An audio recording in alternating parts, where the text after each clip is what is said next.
Can you hear Do you me? need my camera to be on? No, we don't need you to be on. No. How come I can't emit Leo? Oh, there we go. All right, Leo, can you hear us? Yes. Well, thank you for joining us and being here to give your perspective. I'm hoping that everybody shows up.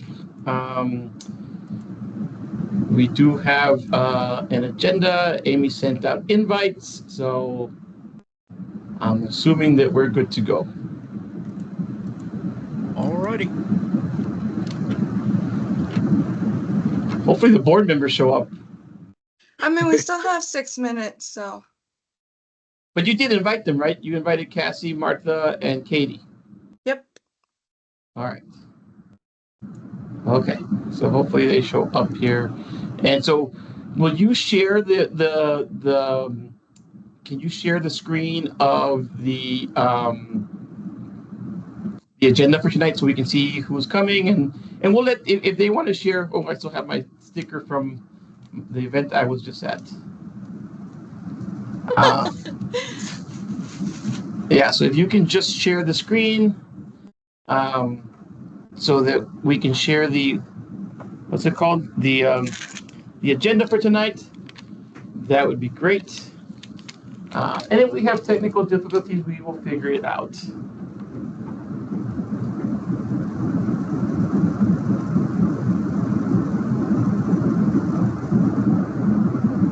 All right, perfect. So it's EFA first. No, those are my minutes. Hold on. I have to pull up the agenda.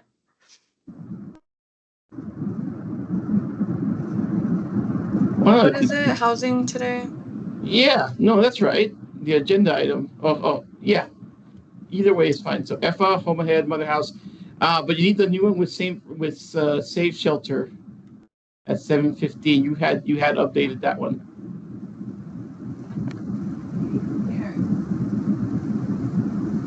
Okay, here's Martha. Where's everyone? Oh, not in that room. Oh, wait. Yes, but hold on, let me tell everybody. We are going to join in there. We just thought people were going to join. Oh, got it. Katie's here. Oh, good. Yeah, Katie can join in that room. I'll be over here. I was like, all the way here. I'll join you over there. Do you mind turning up a light? Not at all. Our alternate not here.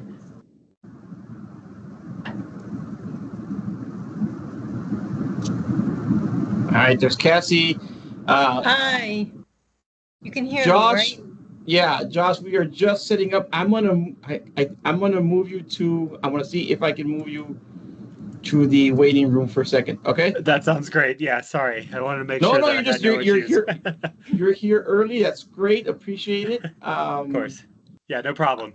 Thank you. Yeah, I just don't know if I can move you or if I can come back. I can come back. Yeah, if you don't mind coming back in a few minutes, we're just gonna get ourselves settled here. Sounds great. See you soon. All right, thank you, Josh. Bye. Oh my All right. So Katie came in person, which is fine. And so Amy, I'm blanking on Amy's name. Amy and her are setting up in the conference room. So we're going to give them a chance to join us. And I just want to introduce real quick Leo. Leo works for senior services, right, Leo? Yes, sir. And he's not doing any value, but he's here to bring his perspective on the work that he's doing or that he is doing on housing. So we just appreciate him being here, and he might ask questions or make comments. I'm just excited to have Leo here to help out with that. Hey, Katie. Hey, that's awesome. Sorry, I didn't know you guys were on Zoom, where I would have been too, just to make it easy for everyone. Yeah, typically, so just so you know, typically the hearings we do virtually. Sorry, we should have told you that. I guess we've been doing them virtually for so long now that I completely forgot to let you know that we do that. But my dog would prefer it. Yeah. But if you're here, that's great too. So, and Josh is going to join us in a couple of minutes. He was here early. I let him in. So, just a quick thing. We quickly introduce ourselves. I'll try and be as fast as possible. I think this year the format is we want to hear from them, but if you have questions, I know I have questions, then we're going to ask those questions, right? So it's and we've kind of shortened it this year. It used to be 15 minutes plus 5. We're doing it 15 minutes now, but it's going to be more of a conversation than an interview like it had been in the past. It's kind of where the board wanted to go, so we're going to let them talk and ask them whatever they want to share first, and then we'll start asking questions. That's different from in the past where we would be the ones leading the questions, and then if we had time, we would let them share whatever they wanted to share. Okay? Sounds good. All right.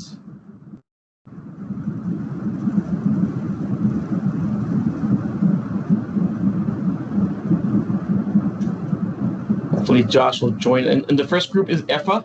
And if they have stuff they want to share, they can let them share their screen, Amy, since you're the host. I'm assuming they can, but just know that if they want to share something, they can. I think some agencies have reached out about wanting to share. Should I stop sharing, Alberto? No. Do you know if Guillermo is part of Josh's group or is he with a different group? What's that? So there's a Guillermo Carrera in the waiting room. Do we know if that's part of Josh's group? Let me check. Because yeah, if it is, that's fine. We can let them in. Let's see. Oh, I have the need.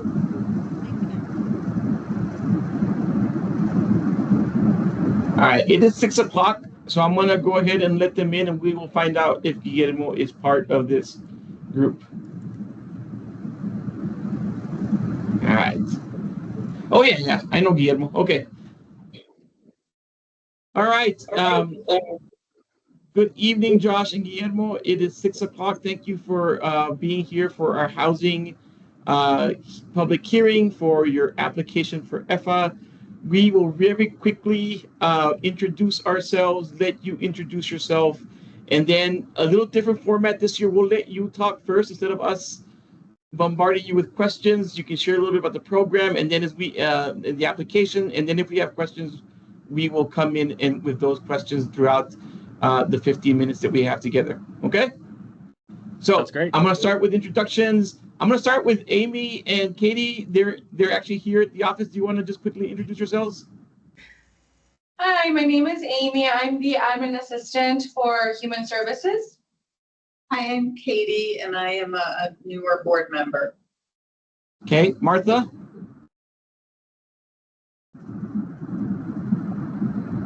You're muted. You're muted, Martha.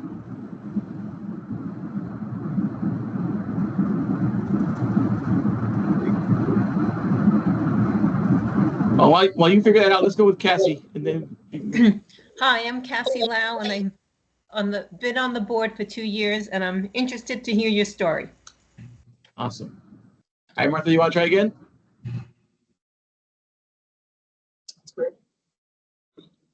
It's up on the top, Martha. It should be. All right. Well, why don't we let Leo introduce himself real quick, and then if we can figure it out.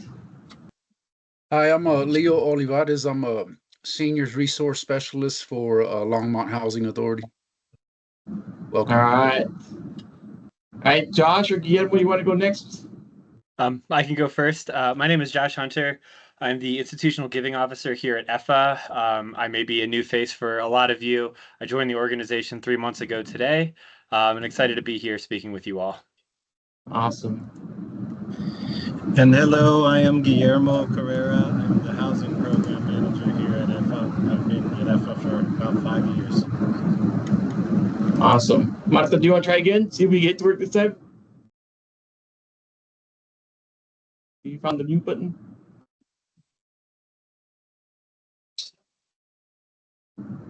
Oh, so Martha will come.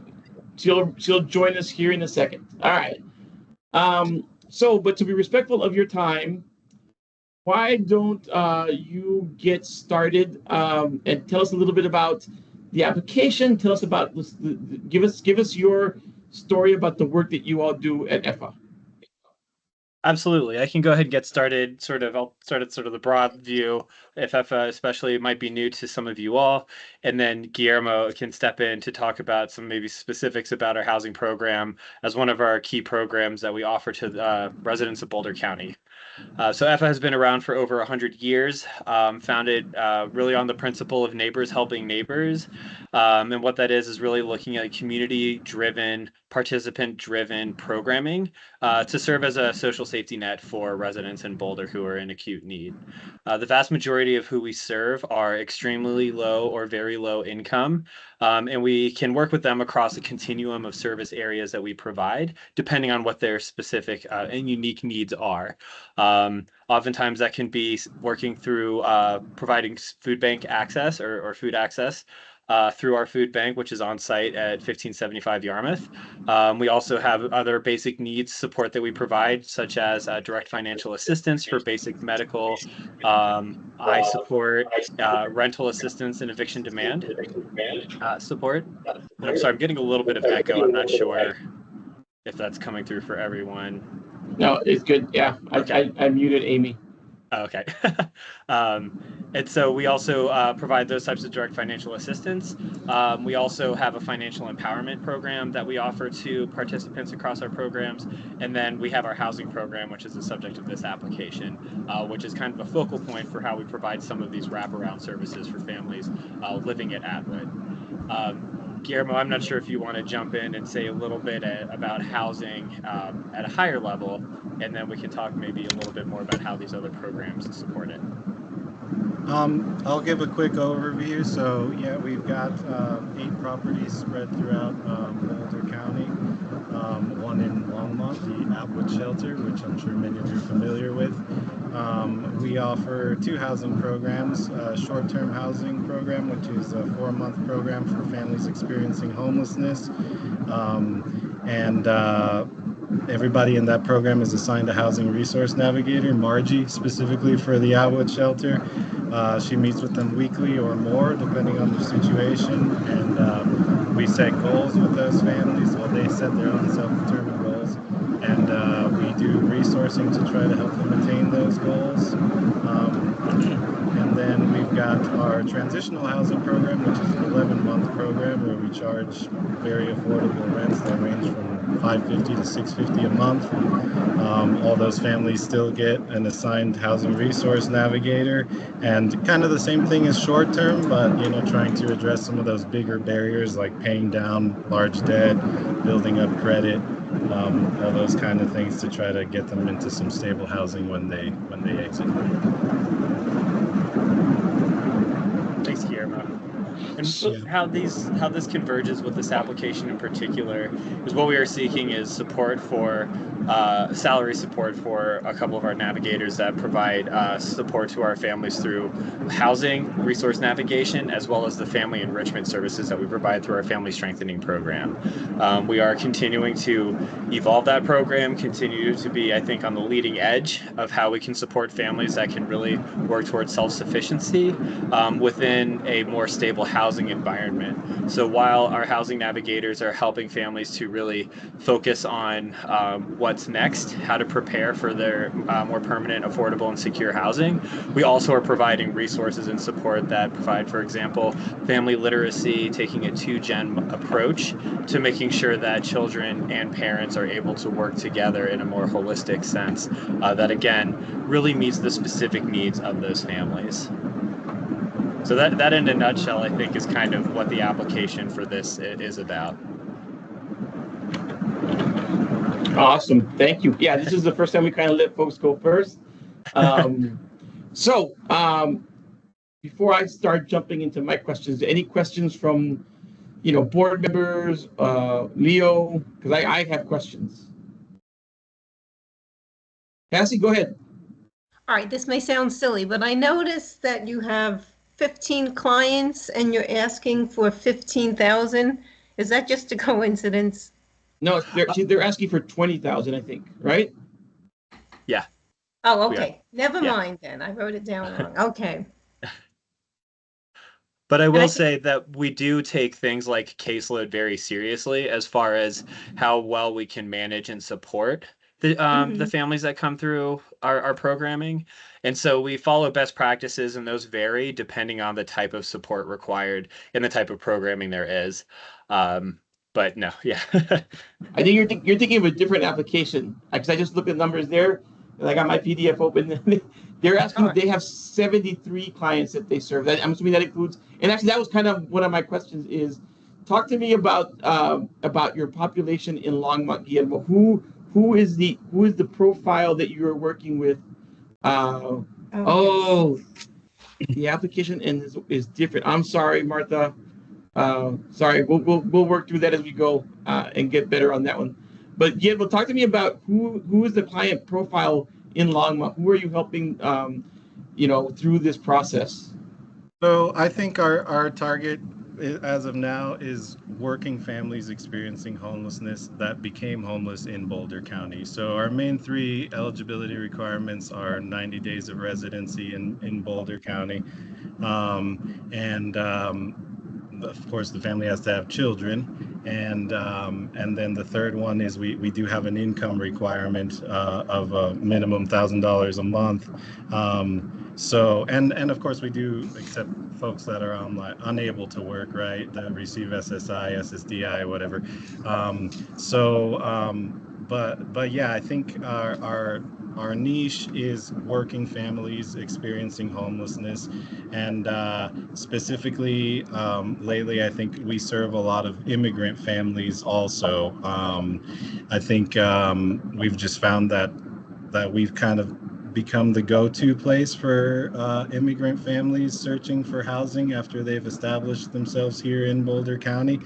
And I think that's just, there are more resources for citizens potentially, you know what I mean? So that's been a piece of the Longmont population.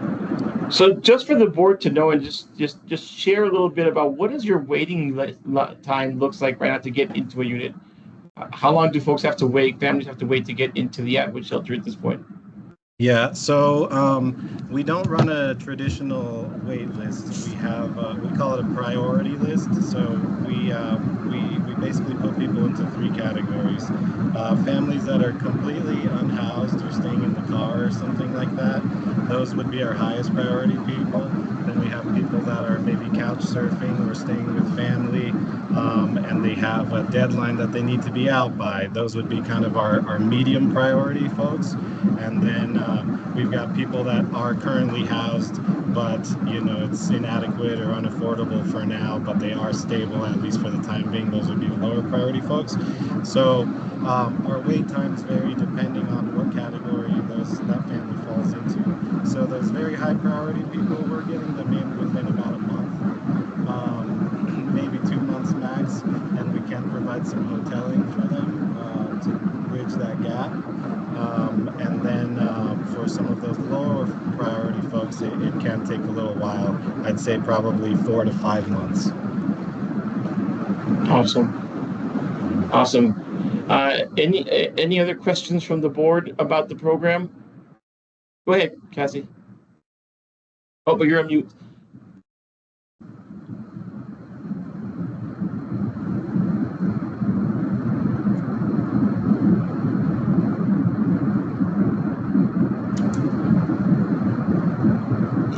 Sorry.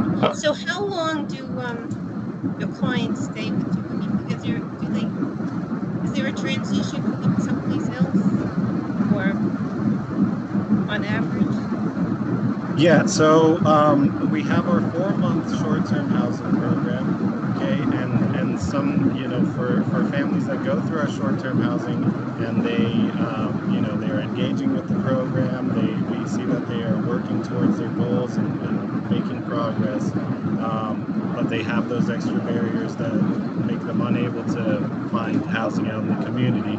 Those are the folks that then we try to place in our transitional housing program. So if they go through both programs, it would be 15 months total.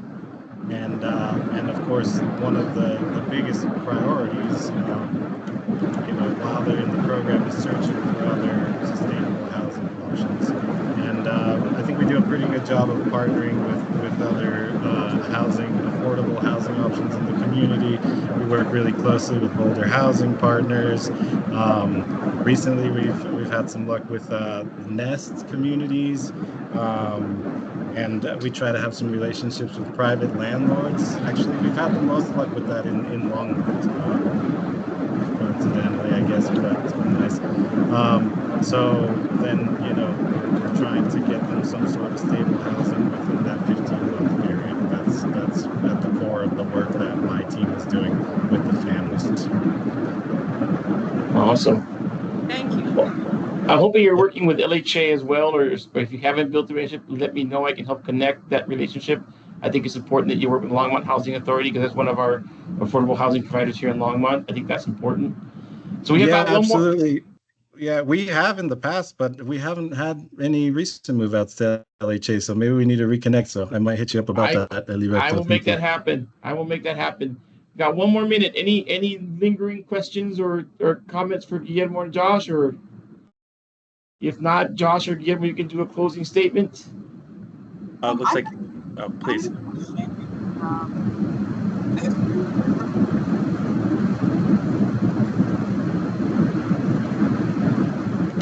Oh, we're kind of losing sorry, you. I cannot hear.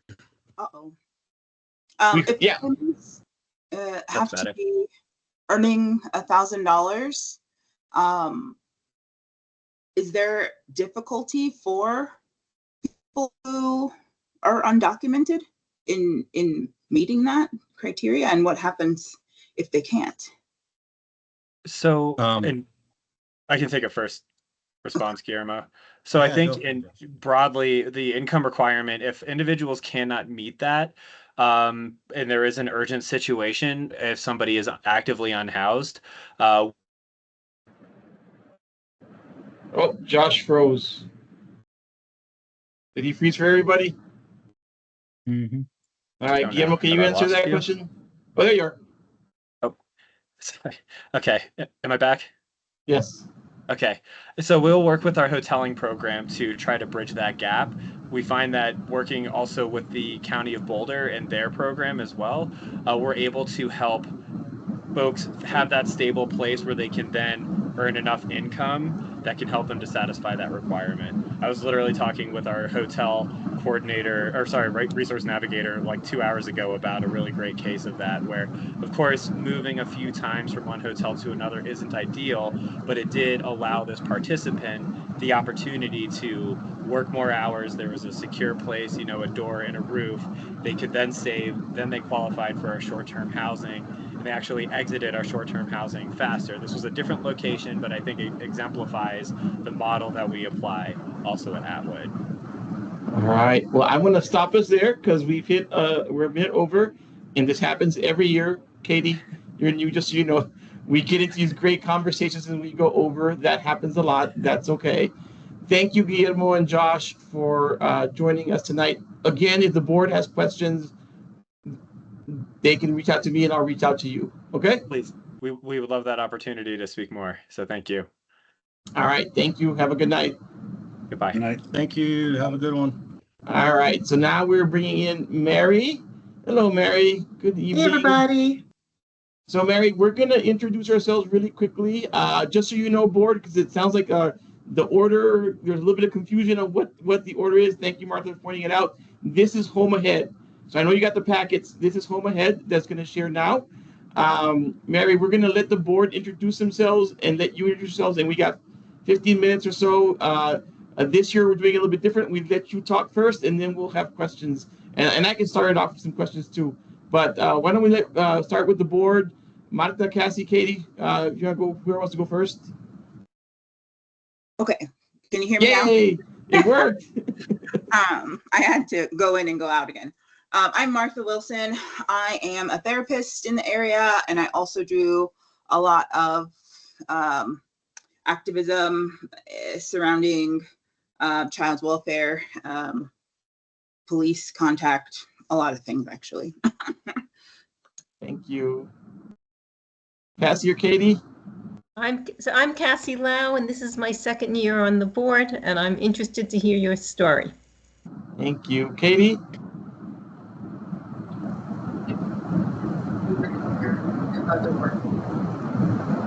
Oh, lost you for a second.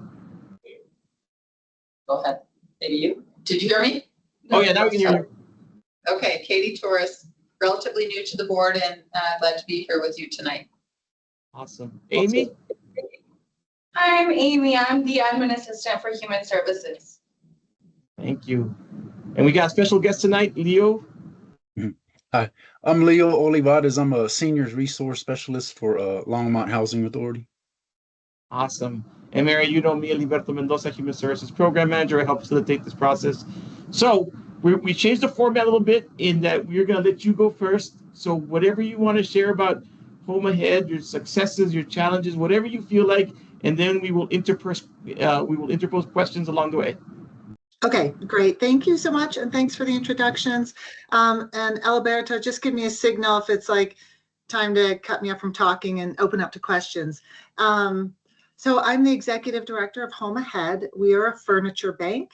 And the simplest way that we sometimes talk about ourselves is kind of like a food bank, but instead of jars of peanut butter and cans of beans, it's sofas and beds and dressers and things like that. So we take community donated furniture, and then we work primarily with case managers in the county and in the different municipalities. So in Longmont, it's in between Hope for Longmont, St. Vrain School District in their McKinney-Vento program, St. Vrain shelter, the DV shelter in the area, and then some other folks. And then we work a lot with the county too. So we have case managers who are helping people to get housed or who are noticing that their housing is not real functional.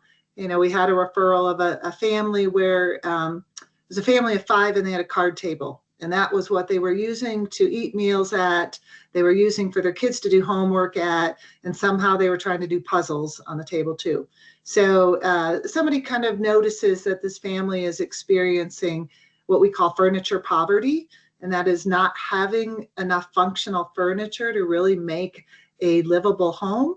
And that's where we come in. So we get donations from the community, and then we try to, one of our other pieces of our mission is to really focus on conservation and keep usable things out of the landfill.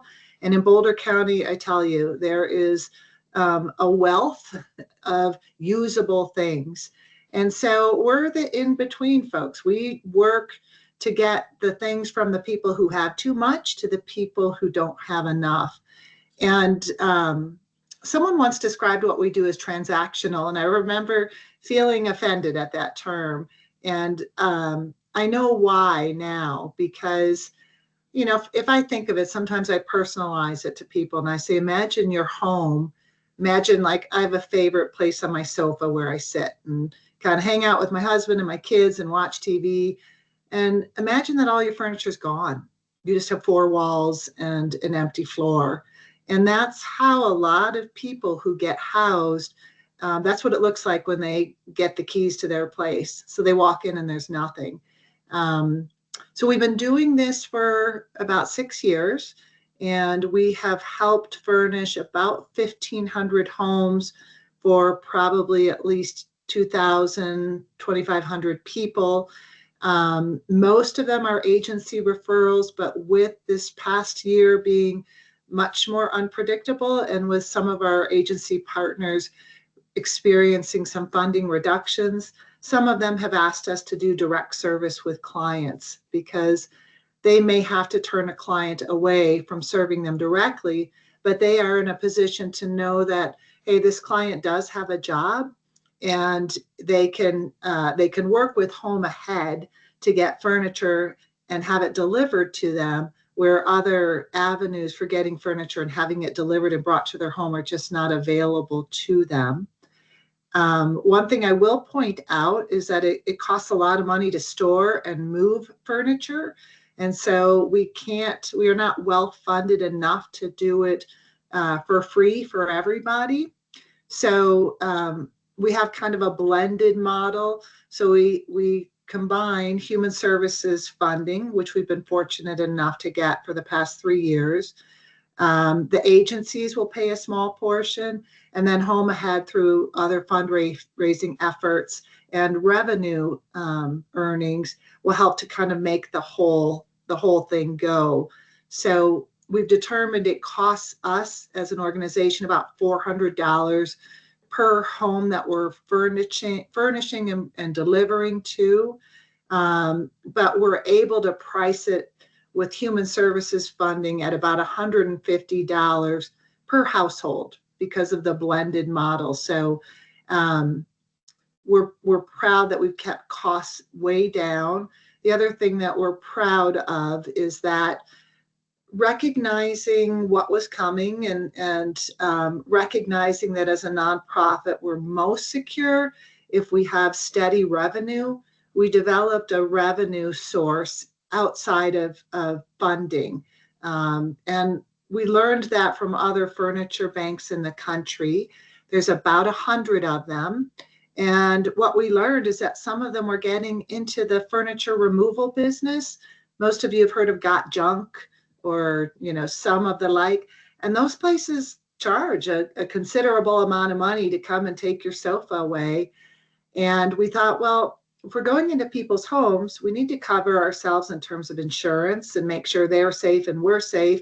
And we need sofas and lamps and tables and desks and chairs for our furniture bank.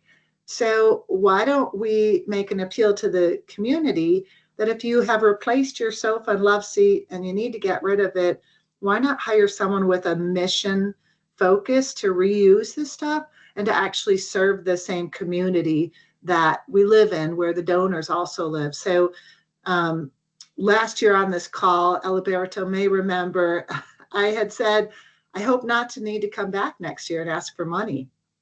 Here I am. And the good news is the furniture removal revenue stream, where we'll charge somebody to take away furniture they don't want anymore, is going well. The challenge is it takes time to start a new business, and it literally is launching a new business. And we don't have a full year yet to understand the seasonality of the work. As most people know, people like to move in the warm weather months, and then in the cold weather, people kind of hunker down. And so we have had pretty good results in earning, I'd say, at least $2,000 a month with that to add to our other fundraising. But we don't know what's going to happen, for example, in the cold weather. So I'm just going to say I want to give you props because my role in this, my evaluation is much different than the board's, right? I look at the agency level health of the organization, and I was really tickled and pleased to read about how you have been able to build up your reserves. You're in a good place financially. Of course, there's challenges, but I feel that Home Ahead is really taking those next steps of becoming, you started out as grassroots and you are growing and you're becoming a more stabilized organization. So kudos for that. Board, any questions on the program? I mean, I just want to make sure that we have about 3 or 4 minutes left. Any questions on the program?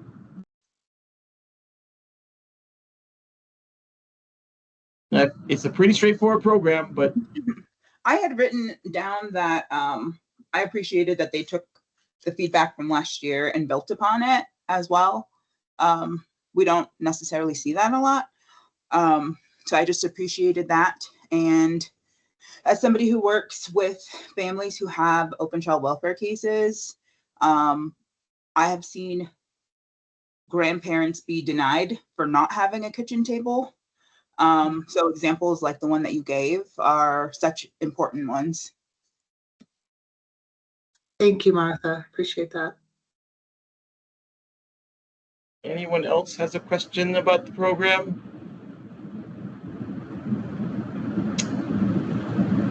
All right. If not, that's totally fine. Mary, you got a minute or so? Do you want to give a closing statement? Sure, I'd love to, and thank you for the nice comments, Alberto. I appreciate that. I think it's pretty clear in our grant application, but we are physically in Longmont now. We're super excited about that because we love the Longmont community. It's a really well-connected community, and I feel like it's a community that really cares about neighbors and such.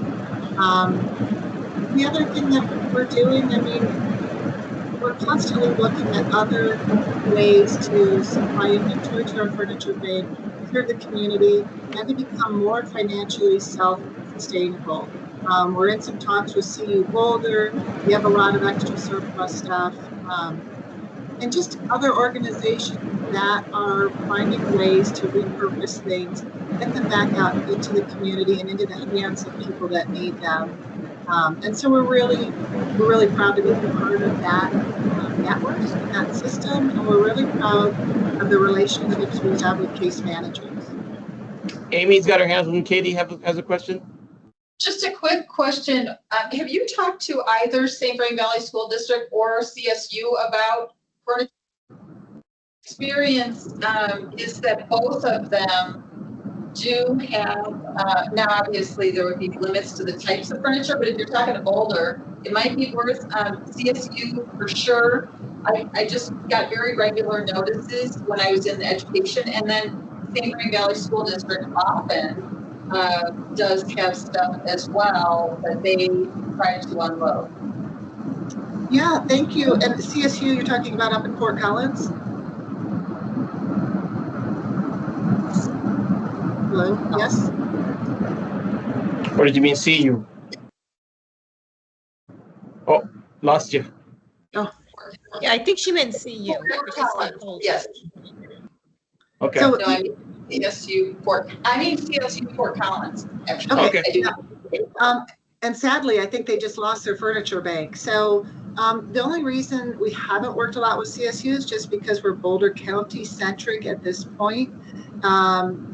But it's not, you know, it's a possibility and something that we would explore if we have capacity to build and stretch ourselves. We've been super careful about growing at a methodical pace. It's not more than we can bite off. So we're very, and that's what's put us in this kind of cash reserve position to weather what's going on here. And St. Vrain School District, we work with them. They're a referral source. They were for families in need. But we haven't worked with them as a furniture donation source. Certainly something we could look at. The one other thing I'll talk about with furniture donations is we are absolutely overwhelmed and slammed with donations, and we have to actually turn some away from about June 1st until about September 1st. And then the colder months are where we really try to develop and cultivate some more of the donor relationships with people who can help fill the gaps in the colder months. All right. Well, our time is up. Mary, thank you so much for sharing your story with us, sharing what you're doing. Appreciate it. And I just, have a good rest of your night. Thanks, you too. Thanks, everybody. Appreciate your time. All right. Thank you. All right, Hi, bye-bye. Lisa. Hi there. How are you guys? Oh, thank you for joining us tonight. We will very quickly introduce ourselves, and then we will turn it over to you to tell us about Mother House and the work you're doing. And along the way, we may stop and ask some questions. But I'm gonna have the board introduce themselves really quickly, and then we'll make sure you get your 15 minutes.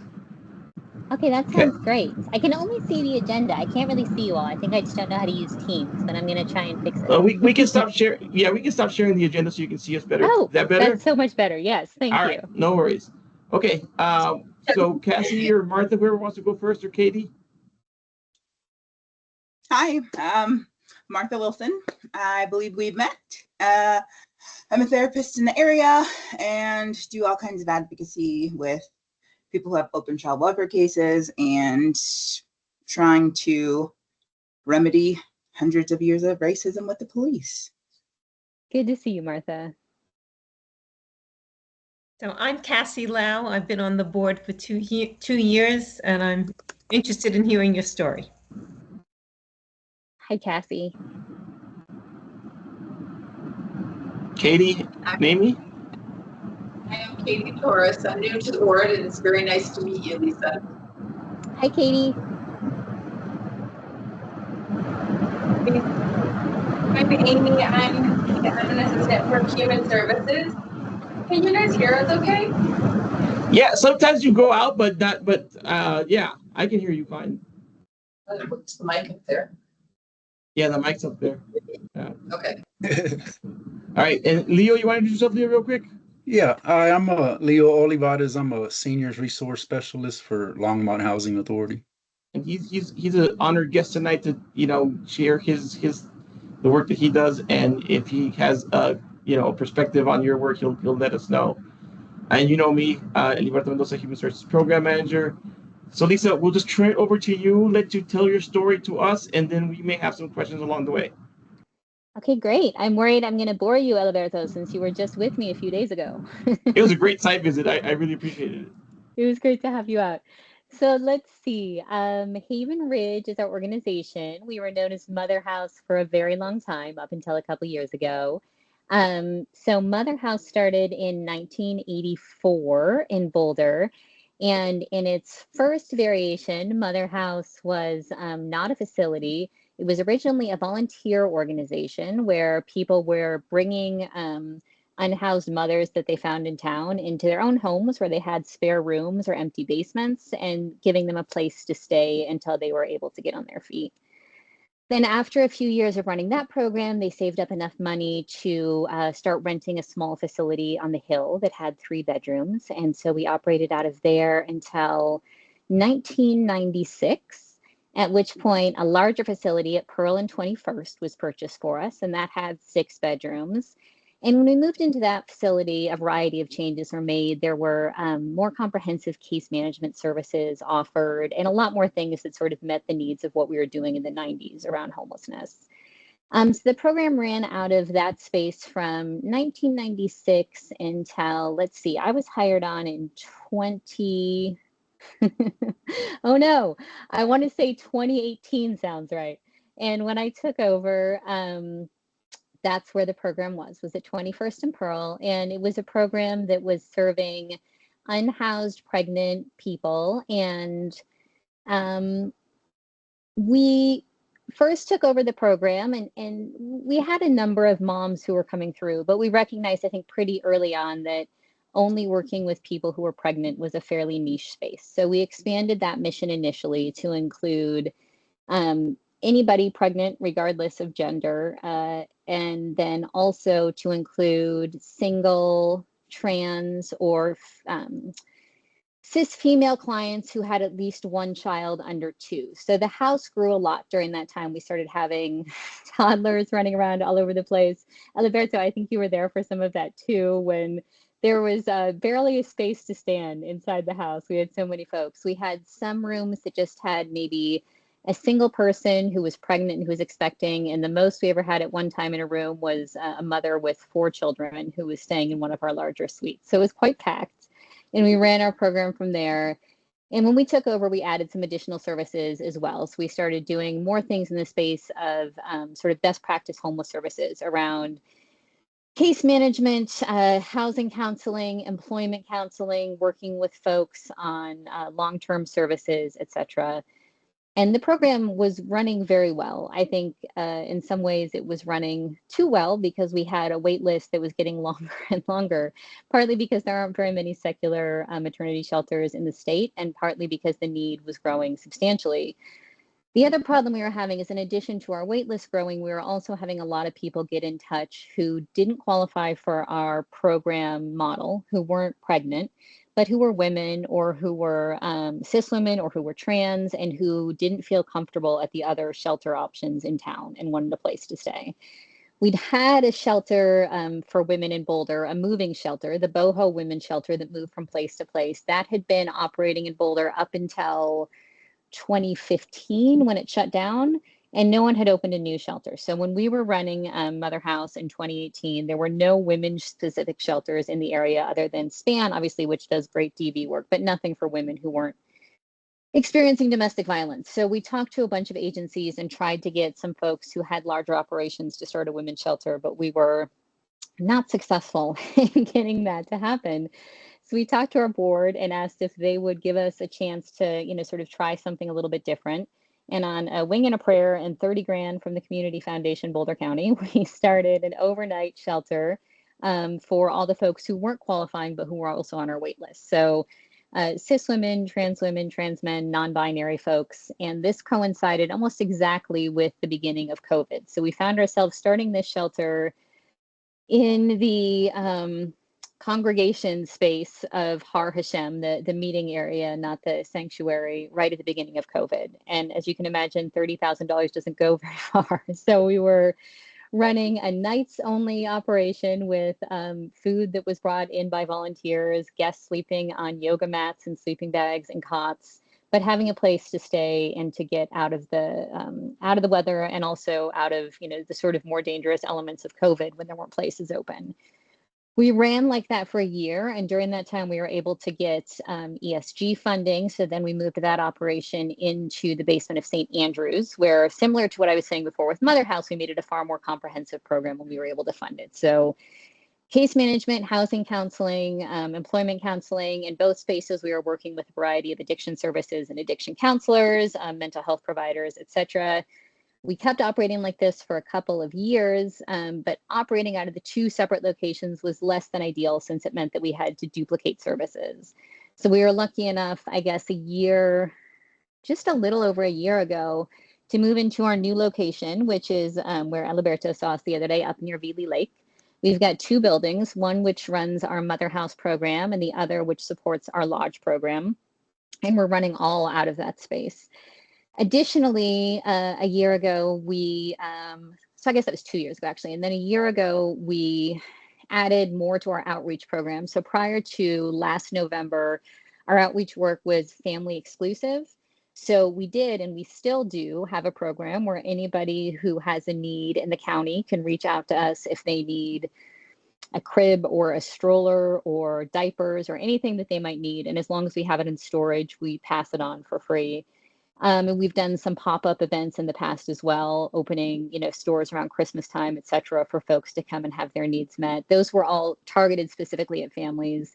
Last November, we also took over the Boulder Feed Forward program, which is the largest outreach program in the county. So in addition to that, we also do on-the-ground outreach work out of the library in Boulder, Harvest of Hope, the All Road Shelter, the park, and also Bluebird, working on case management services with people who are unsheltered and unhoused, or who are newly housed in PSH and aren't able to get the support they need. In addition to that, program has a 1 day a week operation of offering hot meals, socks, et cetera, to try and connect with people. So those are all the different operations that we run under the umbrella of Haven Ridge. Thank you, Lisa. Any questions from the board? I know I have some, of course, and I think I've already asked them. So these are questions that I have asked before. So I guess my first question, really, and it's always going to be the same, so talk to us about your Longmont clients, how you interact with them, how they come to you, what their experience is, because they have to go to Boulder, but still they get, I would say that the place is beautiful. It feels so warm and welcoming there. I did my site visit, and I fell in love with the place. It's gorgeous. But talk to me about how Longmont clients experience it, and how they get back on the feet and things like that. Yeah, Longmont clients are great, in part because it's we find there's a lot more options for people who are willing to not stay just in the city of Boulder. So Longmont clients can be fantastic because they're open to obviously staying in Longmont, where the market rate cost of housing can be more affordable. So for example, when we're moving clients, let me rewind. Everyone who comes to stay with us stays with us until they achieve permanent housing. Unless for some reason they leave the program early, we don't say you're done in 3 months or 4 months or 5 months. Everybody has very different timelines. So we have some clients that might stay with us for 20 or 30 days before they can move into something more long-term. For other clients, it can be a year or even more if they're coming from, sort of more extreme situations. So while we're moving people into housing, for those faster cases, for example, it's often our DV clients who join us, and they, they've got good resumes. They've been working. They've got all of the skill sets they need. They're just in a situation where they need additional support. So we give them that additional support. We help them understand the various resources there are to connect. But moving on into a more stable long-term situation can be a fairly quick process. On the other side are clients who might come to us straight out of jail with felony records, with meth use in the last year, multiple evictions. And to get those clients housed takes much longer, both in terms of the amount of work to sort of clear their evictions and work through any outstanding tickets, et cetera, but also if they've used meth to just get through the timeline before they can be rehoused. So it can be a much slower process. In moving people into housing, we obviously, as you all know, also have a shortage of places where people can go. So when we can get people not just into the options of Section 8 or PSH, but also into options of market rate affordable housing, oftentimes families that are willing to share together, for example, or people who want to be roommates, it can be a great solution for people who are employed and who need something more quickly. So for Longmont's clients in particular, that can be a great option, where Longmont has substantially more options in terms of housing that our folks can afford than Boulder. In terms of how Longmont folks get to us, we have referrals from a huge number of sources. So like we do get referrals from our center and from Hope. We get referrals from folks who are leaving jail and rehab programs across the county and across the state. We get referrals from the municipal court. We get referrals from folks who are sent to All Roads. We get referrals through the county. So people are coming to us through all kinds of sources. For our Mother House program in particular, which is the one you all fund, we also have an enormous number of our referrals that are word of mouth. When we have people who come to us, they find the experience to be one that meets their needs more often than not. So they're much more inclined to say to a friend of theirs, like, I know you don't know what to do or where to get out of this situation, but I have a place that might work for you. So we get huge numbers of our referrals to the Mother House program from past clients. We get a lot of folks in that way as well. And then what was the other question you had, Alberto? What do we do with them? Well, no, I think you talked about Okay. your, yeah. So, and our time is actually coming to an end. Any last questions? I'm so sorry. Or no, it's great. You've been wonderful. Thank you. Any last questions or thoughts from the board, or if not, then we can have Lisa give a closing statement. I have a question about the numbers. Are your numbers that are being recorded for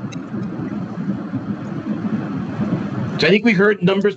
Are you asking about numbers per family? Is that what you said, Martha? You kind of. Oh, yes. Are they per family or per person? Sorry, are what numbers per family or per person? Like on one of the forms, it said there's 36 from Longmont. Yeah, the clients. Is that? Okay, I think those are our comprehensive clients over the course of the year for our shelter program. So for our shelter program, everything goes in together for Mother House and the Lodge, and it looks like our grant writer included both of those. In Mother House, in the course of a year, we usually serve about 50 clients, and of those, give or take 30% are from Longmont. Some years we've been as low as 20 or as high as 40, but 30% is a pretty good guess in any given year for how many clients in either program come from Longmont. Perfect. Thank you. That's what I was curious about, because it looked like the amount you were asking for timed up to about 30% of what you're needing to manage stuff. Absolutely.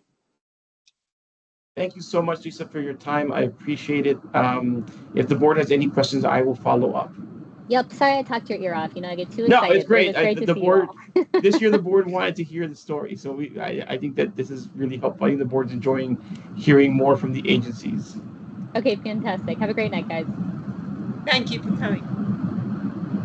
All right, next is the in-between. I don't know who Mildred is. We'll ask them when they join to make sure that they are with the in-between. So why don't you let them in, Amy? Here we go. Bye. Oh. There we go. Sorry, as you know, Tim, you and Laura, you've been doing this for a long time. We're always running typically a couple minutes late because we have great conversations with the agents. I'm sure that we'll go a little bit late with you as well. But I want to thank you all for joining us tonight.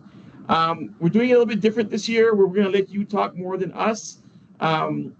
We will have questions, of course, but we're going to go ahead and let the board introduce themselves.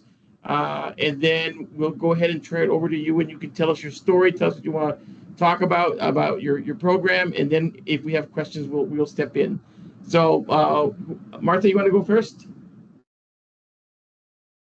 Hi there, Martha Wilson. I'm a therapist in the area, and I do a lot of activism work surrounding child welfare and trying to bridge the community and the police. Cassie? Hi, I'm Cassie Lau, and I've been on the board about 2 years. Nice to meet you. Great. Katie and Amy? Hi, I'm Katie Torres, new to the board, looking forward to hearing about your work. I'm Amy. You guys can't hear me? No, Tim, Laura, can you hear us? I can. So Mildred can. So Tim, I want to put in the chat. So maybe they're gonna have to come out and come back in. It's just where we want to hear them. Yeah, you may have to come out and in.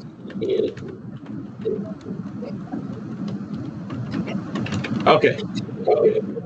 All right. So maybe, yeah, you might have to come off and then come back in. All of them? No, I think Mildred can hear us, right, Mildred? Yes. Yes. So Okay, it's just, Mildred. Yeah. Sounds like it's just- it. yeah. Laura, can you hear us? We can't cannot hear hear you. We can't hear you. Are you on mute? Doesn't look like it. Now, why don't you go out and come back in, Laura? We'll let you back in. Yeah, that just happens sometimes. It's all right. Let's just make sure they get all their time. Yeah. No, we'll make sure. Yeah. We always tend to run late on these meetings anyway. All right. So let's admit Tim. Hello. Oh, I'm gonna try this way.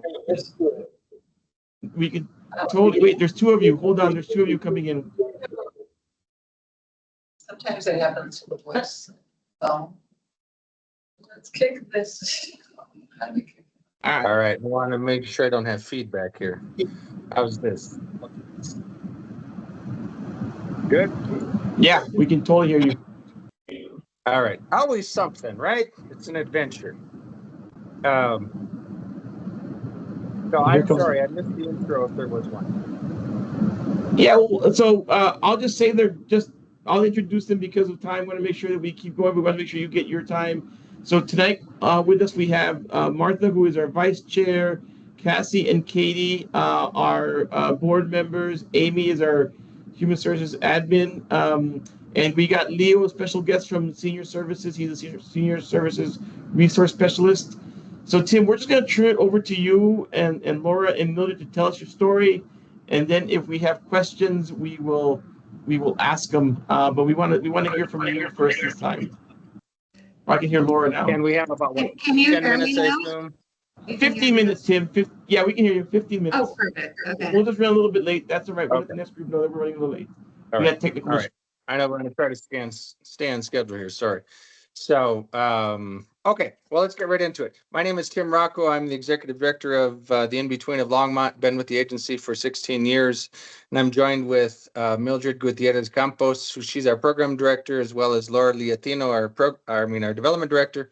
And we're going to hear from each of us. We wanted just to each take a turn to share a little bit. And I think the good place for us to start as we talk about, where the in-between of Longmont is at is really, we've been through 2 iterations of strategic planning in the last really 4 years. And through that visioning process and this was a collaborative effort between the board and staff, as well as some community partners.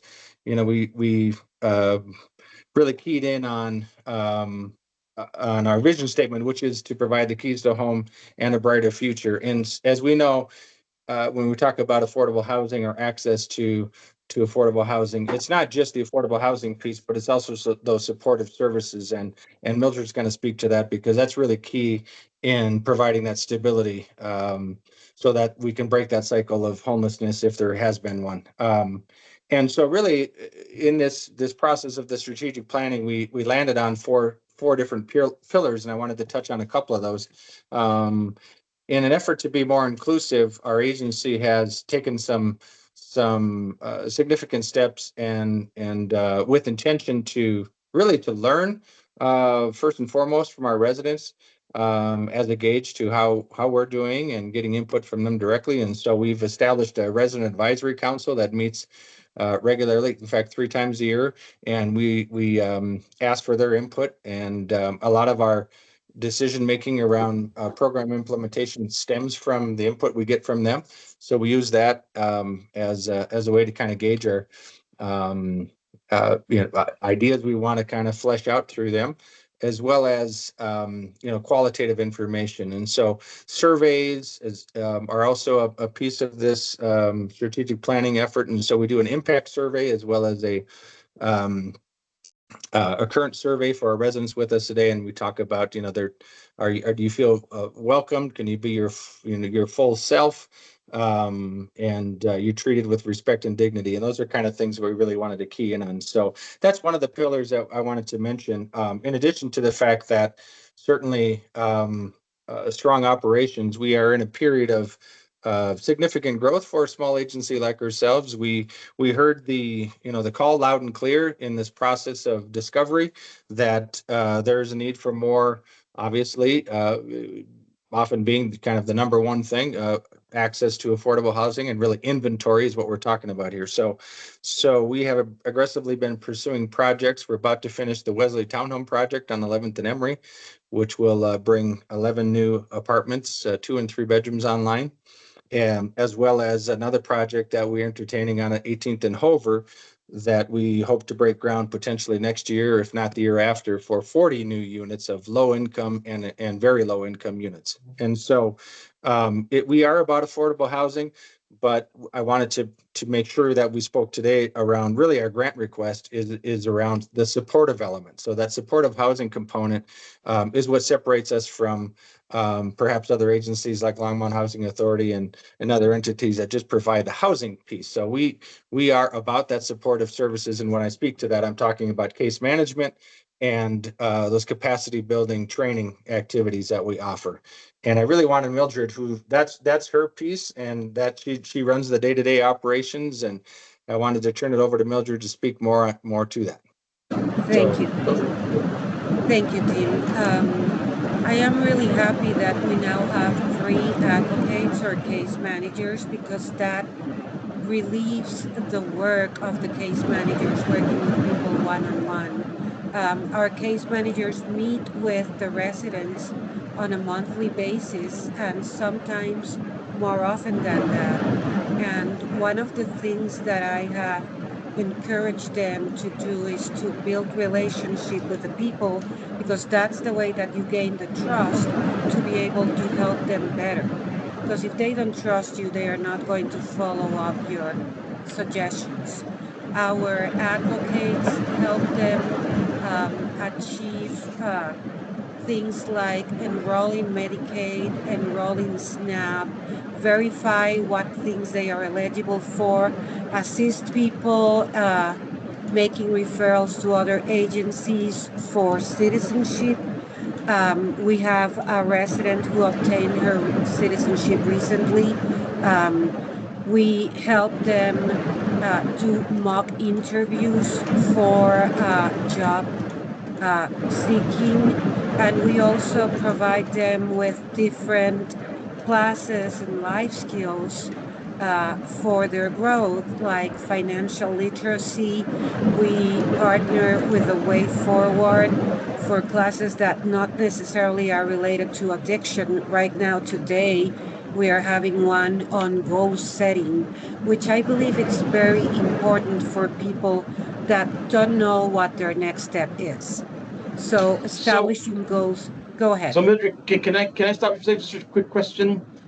Tim, you and I talked about this in the past. I think this stuff is great. What are you seeing as far as with these wonderful programs? But what's the time frame looking now as we see, as you were talking about inventory, less and less affordable inventory out there?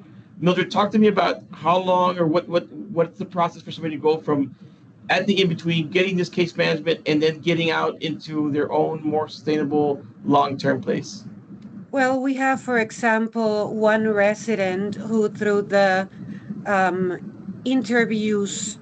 practice interviews, obtained a job and she's going on a year right now at her current position. We have other residents that have used the the Career Dash, sorry, the Career Dash program, who have they have graduated from the program and have found better jobs. We have one in particular that obtained a really good job. We have other two residents who are in classes right now, one at Front Range Community College to be able to move to CU eventually for business administration. We have another one who is training to be a yoga instructor. We have a resident in our fixed income who obtained a job and now has a vehicle. So he's growing up in his journey, even with his disability or his different abilities. So I think, So, go ahead. so again, so yeah, that's great. What time frame are we looking at? On average, for someone to go through the in between supportive process. I know it's increased because of just a challenge to get to that next level, but I'm just wondering if you can quantify that.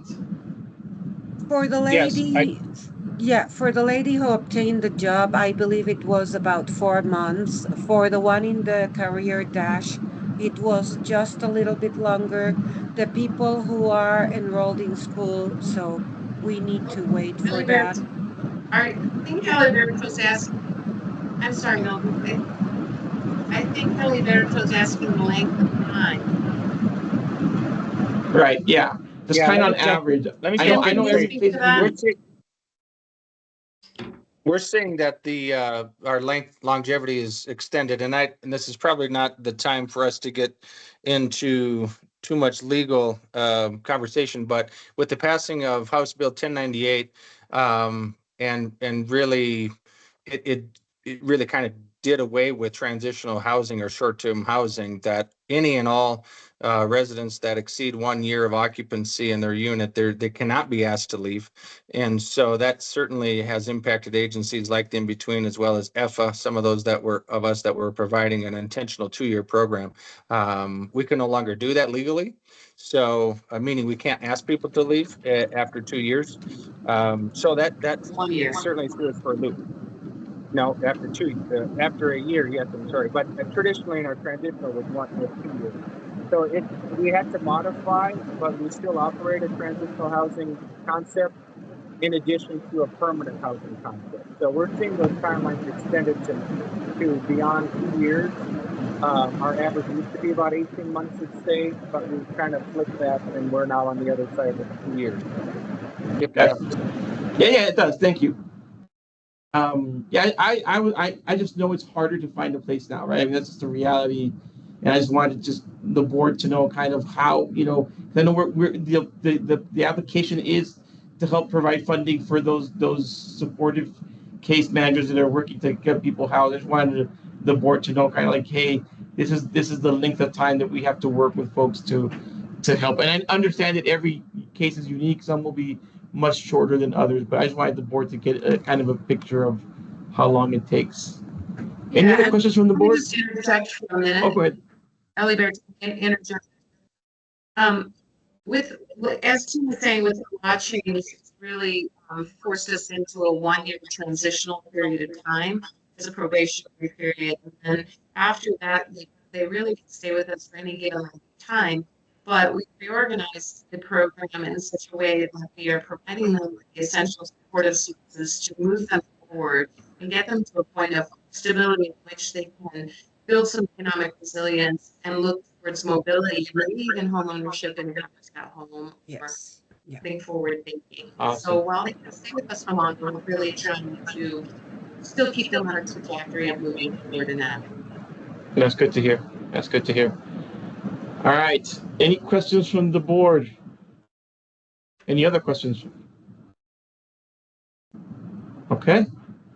Could I just add one more thing? Yeah, Okay. of course. Yeah, you got a couple minutes. So I just want to talk about the ask. So this year we're asking for 77,000, which is a little more than we received last year from the city. And it's still less than what we requested in 2025. But despite reductions that happened over time, we have been really blessed to add programs so we can maintain management caseloads and ensure that families are getting the support they deserve and need. And also knowing that the townhomes is kind of open and bringing us about 50 more adults and children into our care.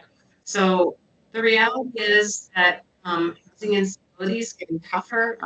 Our participants are staying longer. So we've been growing rapidly to meet community need. And the bigger picture is that our supported housing is actually working. We have a proven track record and it pays for itself, I think, many times over because it's reducing reliance on emergency services and other public services. And it's improving people's health and well-being. It's fostering a more positive future outcomes for kids and our whole community and the kids. So we're not just housing, we're a proven solution that is saving taxpayers money, building a secure Longmont. And I hope that you can see that we are an investment, not just in the program, but in the health and future of the overall community. So just wanted to kind of put it in that perspective for you. Thank you. Thank you, Laura.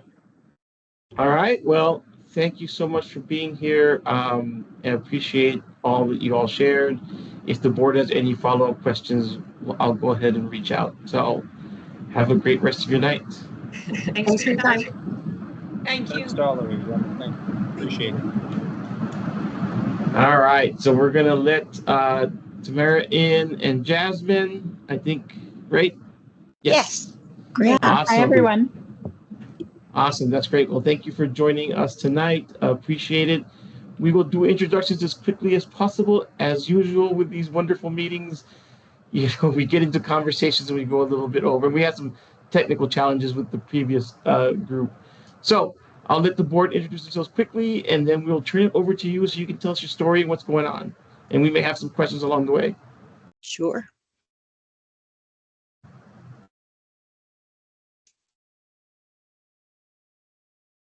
So I'm Cassie Lau, and I'm a member of the board.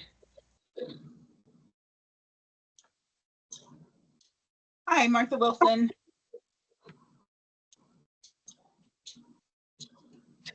Great. I'm Amy. I'm the admin assistant for human services. And I'm Katie Torres, also on the board. Hi, Leo? I'm Leo Olivares. I'm a seniors resource specialist with Longmont Housing Authority. Awesome. All right, so we're gonna turn it over to you, Tamara and Jasmine. Tell us your story, tell us what's going on, and talk about your application, and then we'll have questions along the way. Sure. Yeah. As I hope was clear, and I know we've had these conversations with you, Aliberto. Together has had kind of a rough year. Our youth shelter, the Source, closed, at least for the short term, in May. And at the same time, our street outreach and our drop-in services were suspended. Happily, we just got the okay on we have a federal street outreach grant that we were waiting to hear on, and we did just get the okay that is approved. The funding will come in. We're really ramping up now, to restart our street outreach and our drop-in. I think, what's really important for us and maybe for you all to keep in mind too is, it's not a relaunch of the same old. We're looking very closely at all of our services, given that shutdown that occurred, and really looking at how to bring them back thoughtfully and in the best way.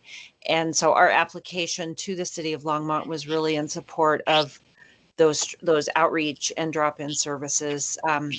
We feel that is sort of an area where there's an emergency need or really important crisis intervention need there, and so that was the priority to bring back to our services. So we are requesting funding to help support that return, and really what we're requesting is funding to support the staffing. We will have people doing outreach in the community. We'll have people in the drop-in center working, on a day-to-day basis too. So Oh, kind of lost it. Anything you can add to that, Jasmine? Yeah. Hey, Nancy, real quickly. Nancy, can you come back in a few minutes, please? You bet. Thank you. Yeah, so I'll just add a little bit on top of what Tamara said. As I mean, you all aware, and Eliberto, we talked about this and Tamara touched on it. We did lose some funding, local county funding and other things that did require us to make some difficult decisions. And so we are really focused on bringing back these services, focused on our core mission of ending youth homelessness and getting youth from the streets into our drop-in and outreach services, case management, behavioral health support, whatever they need, all the way through housing navigation into either our housing programs or into the community. So this is a vital, vital service that we know has been a gap for several months in Boulder County, and we are working diligently to bring that back. And so really excited to meet with you all again and start serving the youth of Longmont as well. Thank you. Cassie, I think this is a question, this is the agency you meant to ask that first question you asked when we started. All right, well, maybe it didn't make that much. I think you have 15 clients and you were asking for $15,000. Yeah, the 15 is really, it's kind of a rough estimate. When we looked back at how many Longmont youth we were serving, and that was through the source, through our housing, through all of our programs, we could definitively say that there were at least 15. I think, especially with outreach and drop-in services, what we see with youth is that they're very mobile, and especially if they're experiencing homelessness, they might be moving. Maybe they're staying with friends or family members, and so they're moving around a lot. It can be really difficult to say X number is from Longmont. I think, again, really with the sort of relaunch of outreach, looking at everything very closely, I think we will be looking even more to our partners in Longmont and other areas to really help us find where those youth are that need help. And I think one of the things that we'll have to figure out is how do we best reach Longmont youth, and so we would rely on you all and other partners to do that. Because in the past, Together actually had a Longmont, appointed. You had somebody that was working here outreach, and then that stopped a few years ago. So you haven't had a person in Longmont for a couple of years. Correct. Yeah, and I think that was one of the reasons initially that happened, because we had funding from Boulder County, and then I know the city of Longmont also pitched in an amount at the same time to have a dedicated outreach team in Longmont. I think, Jasmine, you can speak to this more, but I think that as we re-envision what outreach looks like, we are open to finding out what the best structure really is, so that outreach that we're reaching where we need to reach them. Yeah, absolutely. And sorry, there's a lot of background noise coming from somewhere. I'm not sure if you can hear me okay. So yeah, and I agree with Tamara. And I think, again, funding it always comes down to funding, and whether we can really have a dedicated team in Longmont is not something that we have the potential for right now as we stabilize and bring back these services. So I think really working closely, collaboratively, figuring out how we reach Longmont, even if maybe there's an area where we're going to, every other week or once a week. So we do really make sure that our outreach is nimble. So we've changed it, multiple times over where our youth, are they at the rec center, are they at libraries, are they at different organizations in Longmont? And then we can learn and really tap into that, but aren't in a place right now to bring back a dedicated Longmont outreach team specifically. I was looking at the projected agency expense, and with that being like 94,000 when you round up, is that where that 15,000 number came from? Because that is about 15% of the population of Longmont people. Yeah, I think I think the budget is sort of still in in process, and I have not seen that final budget. I know you have, Jasmine. You know, really that 15,000 is more 15% of the total budget supporting the total programming. It isn't necessarily 15,000 that would be absolutely dedicated to Longmont youth. I think, you know, the way we look at it is we have to have that structure around those services specifically to Longmont youth to provide good care and you know, the right kind of support. So it really is that it's 15% of the total budget for street outreach. It's covering our staffing here at Drop-In in Boulder, and also staffing on outreach itself, which potentially could happen in Longmont or Boulder. You know, I know we have a board member who is a McKinney-Vento liaison, and so we really try to connect through schools. That's a really important way to find youth that are experiencing homelessness, but maybe not visible. And so, I mean, I'm not in charge of how these things happen, but I would hope we could tap into her expertise and connect with people she can connect us to also find youth. And, you know, some of that work is going to be conversations and work happening by the whole staff, not necessarily people just working on the ground in Longmont or where have you. I did note the letter from Luis Chavez. The only other question I had was about it wasn't a question, it was a highlight on here that you guys had the highest number of staff and board members with that were BIPOC. So kudos on the diversity. We've worked really hard to get to that point, and to also to bring in that lived experience and a lot of perspectives. And yeah, we feel that that's really important. I actually am a member of Together's Jedi committee, and we're still like, okay, how can we improve our hiring? How can we bring in more people? Because we really do want to reflect the youth that we serve. One thing, I know this wasn't the question, but something I just love that we're looking at incorporating this year is we also have focus on lived experience within our diversity and making sure that we have staff with lived experience. So we do have a peer support specialist that actually was a part of our programs years ago and works with us now. And we are adding that role into street outreach. So we are going to really work on incorporating the peer alongside our street outreach manager to really build better trust, connect with youth, understands, you know, the experiences, the time in recovery and other things. So that is going to be a new piece in our kind of bringing back outreach as well, that we find that will be really, really valuable to youth.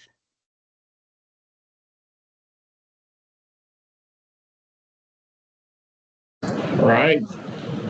Any other questions from the board? And if not, I'll let Tamara and Jasmine give us a final statement. Do you want to give the final statement, Jasmine? Sure. We just really appreciate, I mean, you guys have been a long time partner. You know, we really have enjoyed working with the staff and the board throughout the years and supporting Longmont. And, you know, we're just really excited to bring back these programs as quickly as possible and really make sure we are filling that gap with youth and being able to sustain our future and our core mission of ending youth homelessness. So thank you for the work you all are doing in your community as well. It's just been great to partner with you, and we're excited to have this opportunity to present again. All right. Thank you so much. Have a great rest of your evening. And then for the board, we have our last agency coming online right now, so we can start allowing Safe Shelter to come in. They got a big group. Thank you for coming. Thank you. Thank you, Tamara. All right, you guys have a whole team. Wow. We do, yeah. Thank you for letting us come. We appreciate it. Yeah, no worries. So here's how it's gonna go. You're the last group of the evening. So we're gonna allow the board to introduce themselves, and then we're gonna turn it over to you to tell us your story. And then along the way, we may have questions about your application, about what you're telling us, and then we'll be done. We'll make sure you get your 15 minutes. So board, why don't you introduce yourselves, and then we can let Safe Shelter and their team go ahead. All right, I'm Cassie Lau, and I am a member of the board for 2 years.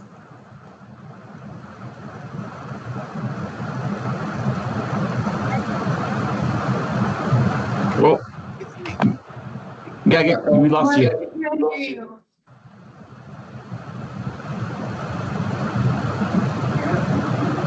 Yeah, we can hear you, Katie. Go ahead. Katie Torres, member of the board. Nice to meet you. I'm Amy. I'm the admin assistant for human services. Oh, I think we lost Shelby. She's coming back. Leo? Hi, my name's Leo Olivares. I'm a seniors resource specialist with Longmont Housing Authority. All right, so we'll just turn it over. You guys introduce yourself and start telling us your story. Perfect. Yeah, we do have a little presentation. Is it all right if I share my screen with you guys? Perfect. Yes, totally. Awesome. Give me one moment. All right. Can you guys all see that? Perfect. All right, then I will hand it over to Nancy to start us off. Good evening, everyone. Can you hear me all right? Yes? Okay, super. Thank you all so much for volunteering your time as you do for long hours in helping the agencies in our community with funding, being a great advisory board to the city. Tonight, we have a presentation that we have in attendance with us, Tristan Bones, our Grants and Impact Manager, and Vicki O'Leary, who is our Business Manager. And tonight, Shelby Logan, our Outreach Program and Services Manager, is with us. Jennifer Kuhn, our Shelter Program and Facilities Director, is with us. And then I will also help present, and I serve as the Interim Executive Director. Next slide. So we originated our agency 47 years ago. We were then known as the Longmont Coalition for Women in Crisis. And in 1978, the Longmont Coalition for Women in Crisis began as a grassroots effort of women who knew that interception and survivor support could result in safe paths forward for women and their children. The group of women actually opened up their own homes for victims of domestic violence, people that would call in through a 24-hour crisis line. They also developed an agency that started with simply an executive director and one counselor advocate. Without laws to protect the victims, the agency's advocacy efforts were to help destigmatize domestic violence in our community. Next slide.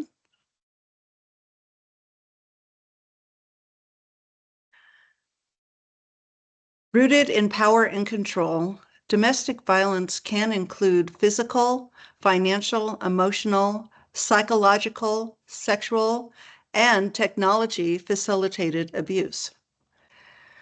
Abusive behaviors are cyclical, they're repetitive, and over time they grow in intensity and often lethality. It is essential that the cycle of abuse and violence be broken.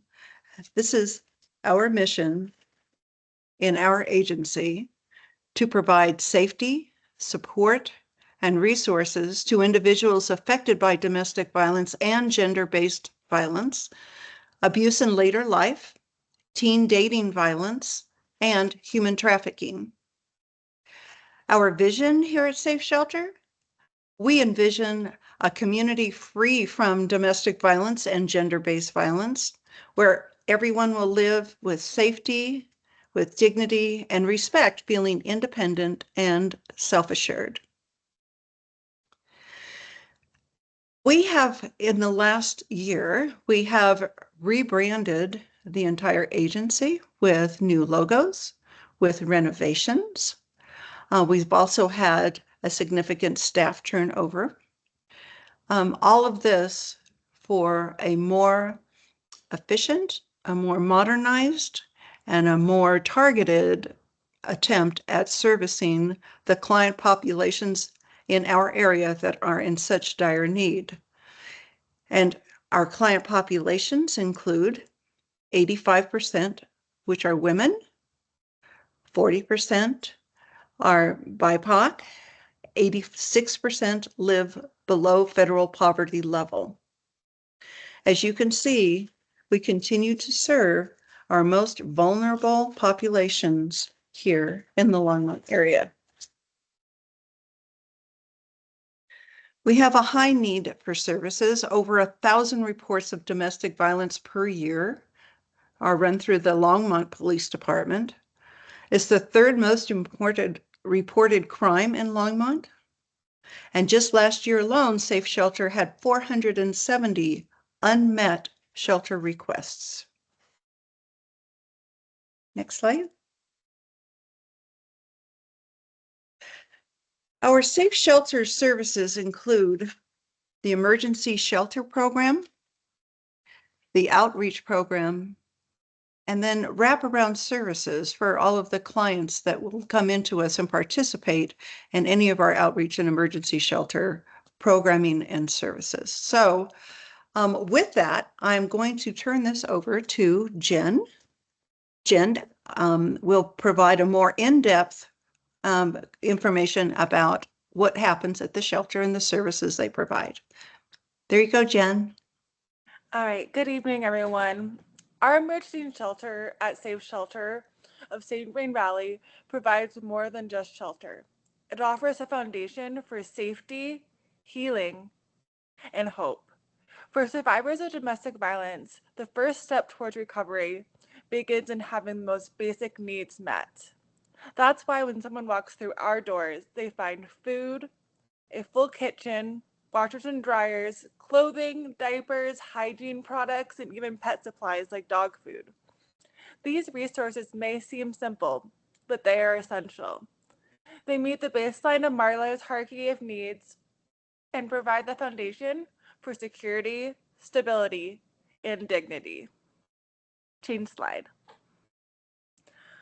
Once those immediate needs are met, we walk alongside survivors through a survivor-centered progress plan. This plan helps make the path towards self-sufficiency less daunting and intimidating by breaking it down into manageable steps. Our advocates help survivors navigate the complex systems and resources they need, such as medical care, mental health services, school, childcare support, parenting resources, legal assistance, benefits like Medicaid, employment assistance, services to support job readiness and stability, and safe housing options for long-term security. Survivors don't have to do this alone. We are with them every step of the way. We also recognize that healing requires more than practical support. That is why we offer psychoeducational support groups for both adults and children. These groups provide educational connection and encouragement, helping survivors gain knowledge, build confidence, and most importantly, realize they are not alone. I will never forget a group I facilitated where a survivor, after some reflection and time, realized that she didn't even know what her favorite color was. For years, her identity had been molded around the demands of her abuser, until eventually she had lost touch with who she really was. In that moment, she began to reclaim a simple but powerful piece of herself, her own preferences, her own identity. For her, naming her favorite color was more than a choice. It was a step towards freedom. In addition, we facilitate art and activities designed to demonstrate and exude safety and stability, feelings that survivors have not experienced in years, and in some cases, ever. Our shelter is staffed 24 hours a day, 7 days a week. We also operate a 24-hour crisis line, ensuring that help is always just one call away. And because violence does not follow a set schedule, we bring people into shelter at all hours of the day and night. This is made possible through our strong partnerships, especially with Longmont Police Department and their dedicated victim advocates, who work closely with us to make sure survivors have immediate access to safety. At Safe Shelter, survivors not only find safety, but also the space and support they need to heal, rebuild, and grow into the futures they all deserve. Next, Shelby will end the presentation with her overview of our outreach services. Thank you. Thanks, Jen. So our outreach program not only serves shelter clients, but we also work with individuals and families living in the community who are at any point in their domestic violence journey. Survivors don't always need immediate shelter, but they still might need the support and resources in navigating their unique situation, and that's what outreach does.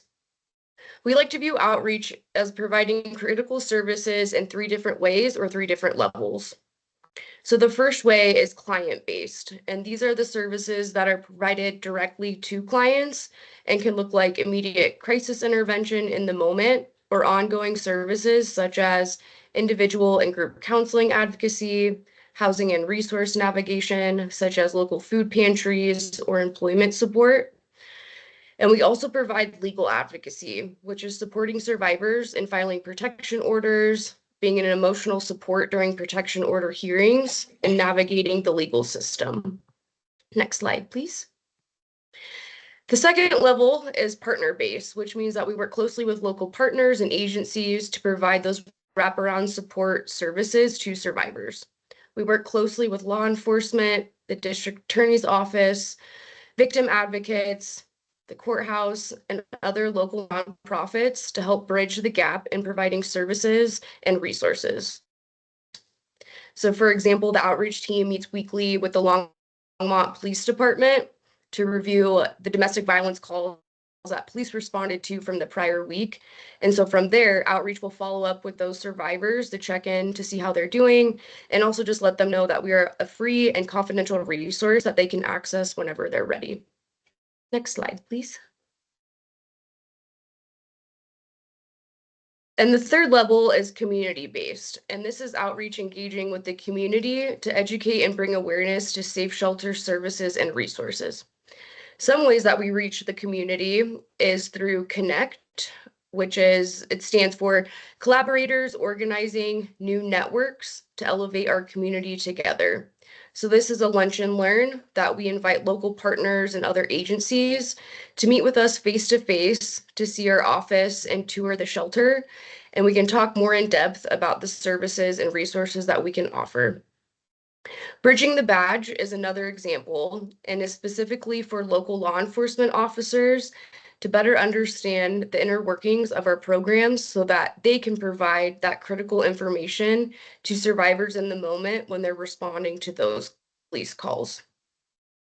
We also provide community education and prevention by presenting to local middle school, high school, and community colleges about domestic violence. Next slide. So I want to say thank you again for your time and consideration this evening. We'd now like to open up for any questions that you may have for us.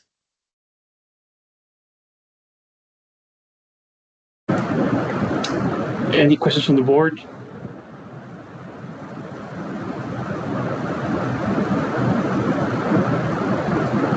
Sounds like you all did a great job with your presentation, that the board doesn't have any questions. So talk to me. So I always have questions, and we got a few more minutes. So let me just talk to me a second about. So you said 470 unmet requests. What happens to those folks? Jen, go ahead. Yeah, I'll touch on that. So basically, like I said, we have a strong relationship with the Longmont Police Department, and we have something called a lethality assessment protocol, in which the Longmont PD calls our 24-hour crisis line and then connects that survivor with our resources. For a call like that is deemed imminent danger, meaning the high lethality risk, we would use our funds to get that person a hotel and try to get them into another domestic violence shelter, or basically wait until we have an opening to try to get them in. But unfortunately, I've been here for 4.5 years, and we are almost always at capacity about 90% of the time. We try to have a room open for that lap, but we will get them a hotel, but we really do struggle with just not having enough space to meet the need. to get these folks into self-sufficiency. So we really do our best to provide the resources to other shelters and meet those really scary cases with that hotel assistance, but unfortunately it's just not enough sometimes. Thank you. And if I could add to that, if I Oh. may, the board is very aware of the ongoing full capacity of the shelter. I'm not sure, there's some extra noise going on and I'm not sure where that's from. But in any case, they have actually talked about and decided on an expansion program for the shelter itself. And it would be a renovation expansion, including 4 extra bedrooms, 2 additional bathrooms, and a renovation of the whole kitchen dining area to better suit the needs of ADA clients that we have coming through. It's suitable for now, but it certainly can be improved, and we do need the extra rooms. They have designed, together with them, we have designed a capital campaign that is set and ready to go. We already have the Boulder County Worthy Cause committed to a portion of that to start us off, but because of the current economy status, we have decided to push that out. We've tabled it and we're rediscussing it again at the beginning of next year. So we got about a minute left. Cassie, I saw your hand earlier. Do you want to ask your question? Yeah, thanks. So I'm just wondering how many of your clients are repeats, that they get abused, you take them out, they go back? I watch too much TV, but. No, 100%. We totally get that. And actually, we have reframed that when I made the progress plan, and that we try to do it individualistic. And that is to stop that recurring, because it is really hard. I always tell my clients, it's really hard to be in that relationship, but sometimes the hardest time is right after. It is so difficult to basically have to rebuild your life and really get to that place of stability so that you were able to flourish and grow and not feel like you need to be pulled back. Because lots of times it's not just even wanting to go back, so that it's that financial need to go back. It's they feel like they just can't do it. And sometimes they actually just can't. So we have a very low, basically, people coming back, and that is because we really focus on getting them to a place of full stability versus just a partial stability, so that when they are leaving the shelter, they are leaving into housing, they are leaving to a job. We are really focusing on bridging shelter to outreach, so people leave with the community, because that is something with the isolation of domestic violence that a lot of people struggle with, is just they have been so isolated that the only person they know is their abuser. The only person they have comfort in or any support at all is their abuser. So we're really focusing on building that community in and out of shelter, so once they leave, they are able to actually have a chance to actually really flourish. That's great to know. Thank you very much. All right, our time is up. Thank you so much for being here and sharing your story with us. If the board has any follow-up questions, we will let you know. Wonderful. Great. Thank you so much for the opportunity to talk with you tonight. Good night. Thank you so much, everyone. Bye, thanks. Take care. Thank you, everyone. Thank you. Thank you. Bye-bye. All right, board, before you go, thank you for tonight. This is kind of how it goes. It's fast. Katie, this is pretty typical. And I just want to thank you for your work and time with us. And if you have any questions about the applications, feel free to reach out to me, and I will reach out to the agencies. Okay. See you tomorrow. See you tomorrow. Have a good night. Eliberto, can I ask you something, Eliberto? Yeah, you can stop recording. Yeah, you can ask me, Leo. Okay. No, just can you send me? I'm gonna be working from home tomorrow, so I can look at stuff and just send